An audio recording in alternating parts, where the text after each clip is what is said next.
U.S.-Canada border towns assess damage from devastating floods. Residents of this small U.S. city along the Canadian border were assessing damage from flooding that hit an estimated 3/4 of homes, as Washington State and British Columbia tried to dry out from an intense, days-long rainstorm that cut off key roadways and forced hundreds of evacuations. Skies were sunny Wednesday morning in the area around Sumas, Washington, where about 500 rescues and evacuations were reported.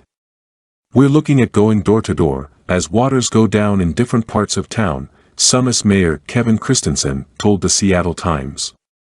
"Half is on dry ground, half has water." By Wednesday afternoon, only one river in western Washington had active flood warnings, the soaking fueled by a so-called atmospheric river that dumped torrents rain on the Pacific Northwest and British Columbia from Saturday through Monday reminded people of western Washington's record, severe flooding in November 1990 when 2 people died and there were more than 2,000 evacuations.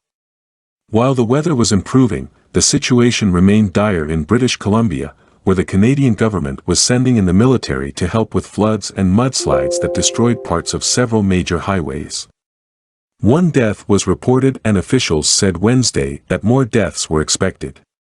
Immediately across the border from Sumas, police using helicopters and boats had evacuated about 180 residents of a flooded low-lying area of Abbotsford, British Columbia.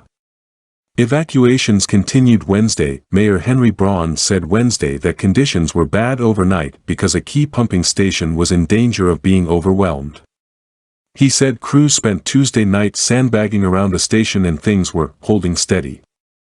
"I'm feeling much better today than last night," Braun said, although he cautioned the danger had not passed. Those evacuated in Abbotsford joined thousands of others in the province who were forced from their homes by floods or landslides starting Sunday night. On Facebook, the city of Sumas said Wednesday that water levels were continuing to drop and it looked like the community wouldn't be affected by additional potential flooding in Abbotsford.